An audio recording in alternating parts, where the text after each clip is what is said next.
चलो इधर देखो, प्रश्न नंबर 9 है, जांच कीजिए कि क्या किसी प्राकृत संख्या, जांच कीजिए कि क्या किसी प्राकृत संख्या n के लिए संख्या 6 की घाते n अंक 0 पर समाप्त होता है। पहले तो कहा है n यानी कि प्राकृत संख्या लेना है, प्राकृत संख्या,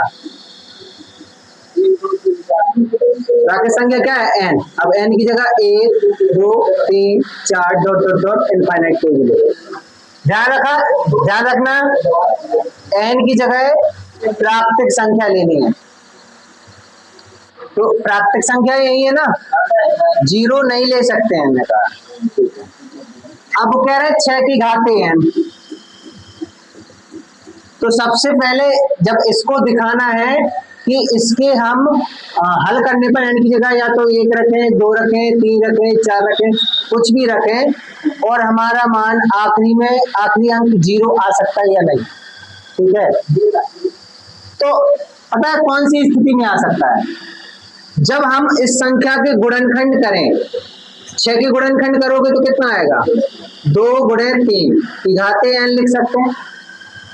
गुणनखंड यानी कि संख्या के गुणनखंड 2 तथा 5 के गुणज हो, यानी इसके अंदर 2 आया, 5 और आया होता तो 0 पे समाप्त होता। यानी कि जब भी हम, अगर तुमसे पूछा जाए कि 12 की घाते n, तो इसके गुणनखंड करो, इसके अंदर 2 और 5 आते हैं तो वह संख्या 0 पे समाप्त होती है, और नहीं आ रहे तो 0 पे समाप्त। जैसे देखो, मान लो हमने 20 ले लिया, 20 की घाते n लिखा, तो इसमें देखना 2 गुणे 2 गुणे 5, तो 2 और 5 आ रहे हैं, और हम इसका 1 भी रख दें इसकी जगह तो 20 आते हैं, 2 रख दें तो 400 आते हैं, 20 20 400, तो 0 पे समाप्त हो रहा है कि नहीं हो रहा है। यानी कि जब उसके गुणनखंड में 2 या 5 आए तब 0 पे समाप्त होगा। इसके गुणनखंड में, हाँ, गुणनखंड में 2 है परंतु 5 नहीं है, इसलिए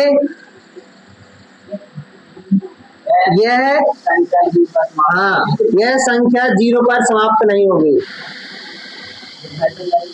0 पर समाप्त नहीं होगी, ठीक है।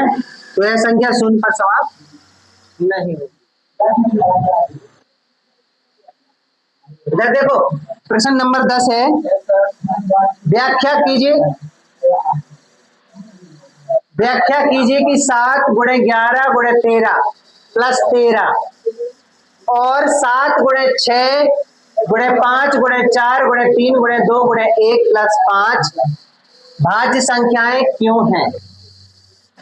यानी ये वाली संख्या और ये वाली संख्या अपन लोगों को बताना है ये भाज्य है तो क्यों है। हमने पिछले सवाल में अभी भाज्य और अभाज्य पहचान के बताया था, पहचान के बताया था ना। क्या करते हैं, उसके गुणनखंड करते हैं जिस संख्या के हो रहे हैं, अगर नहीं हो रहे हैं तो फिर उसके कॉमन लेते हैं बाद में। तो हम पहले संख्या देख रहे हैं 7, संख्या कौन सी ले रहे हैं, 7 गुणे 11 गुणे 13 प्लस 13। अब इसमें और इसमें दोनों में क्या कॉमन है, 13, तो बचेगा 7 गुणे 11 प्लस 1, दोनों में 13 है ना।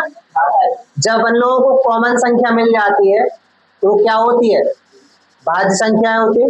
तो लिखेंगे तो इस प्रकार, तो इस प्रकार यह 13 से विभाजित है या भाज्य है।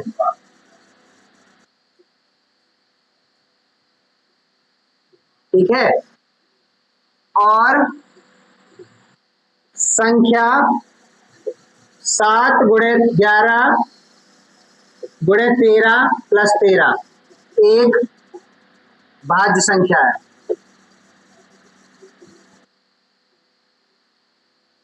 अब इसके बाद इसको देखते हैं। 7 गुणे 6 गुणे 5 गुणे 4 गुणे 3 गुणे 2 गुणे 1 प्लस 5। इसमें और इसमें क्या कॉमन है? 5। तो बचेगा 7 गुणे 6 गुणे 4 गुणे 3 गुणे 2 गुणे 1 प्लस 1। हाँ,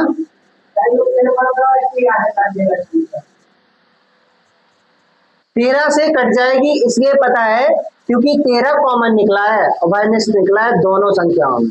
और अगर हम इसको हल करके देखेंगे तो हम चेक कराए भी दे रहे हैं कि 13 से कटती है या नहीं। देखें पहले इसको जी, तो इस प्रकार ये किससे विभाजित? इस प्रकार यह है 5 से विभाजित, 5 से विभाजित है और यह एक भाज्य संख्या है।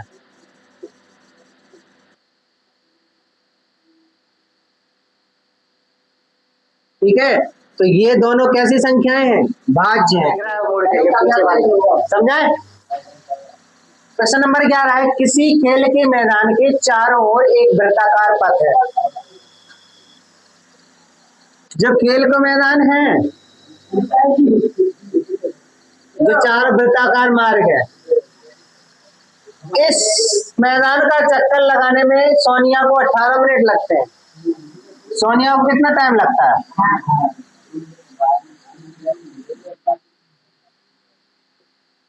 और रोहित को?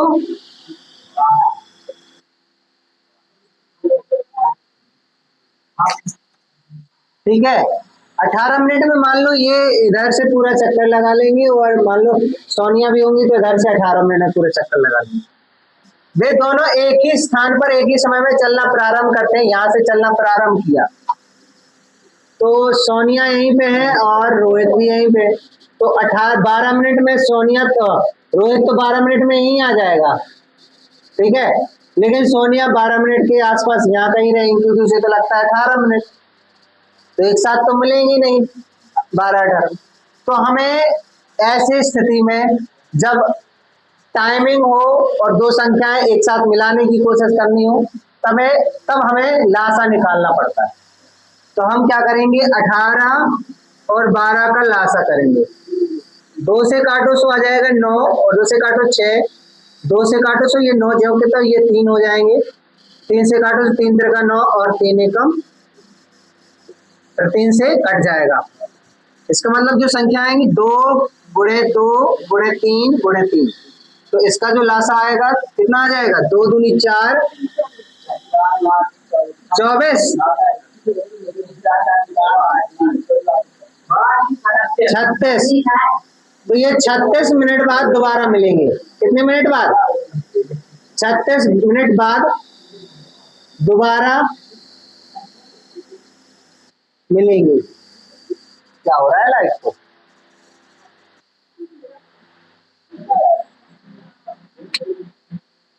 देखो प्रश्न नंबर 12 है, दिखाइए कि किसी प्राकृत संख्या n के लिए 12 की घात n का मान 0 या 5 पे समाप्त नहीं हो सकता। ठीक है, तो प्राकृत संख्याएं लिखो पहले। प्राकृत संख्याएं जो है ना 1 2 3 4 5 डॉट डॉट डॉट इनफाइनाइट दे रहा है। अब देखना 12 की घात n का पूछा है तो संख्या क्या है? 12 की घात n। अब n की जगह 1 2 3 4 5 कुछ भी रख सकते हैं। तो 12 के सबसे पहले अभाज्य गुणनखंड करोगे। 2 से काटो 6 3 1, तो 12 के जो अभाज्य गुणनखंड है 2 गुणे 3 सॉरी 2 गुणे 2 गुणे 3। इस प्रकार इसमें 2 तथा 5 ना होने पर यह संख्या 0 पर समाप्त नहीं होगी तथा इस संख्या में 5 ना होने पर यह 5 पर भी समाप्त नहीं होगी। अगर 10 होते तो 2 और 5 मिल जाते तो 0 पे समाप्त हो नहीं। तो एक n की जगह चाहिए 1 रखो तो 10 आ रहा है, 2 रखो तो 10 दाम की 100 आ रहा है, तो भी तो 0 पे वैसे ही आ रहा है।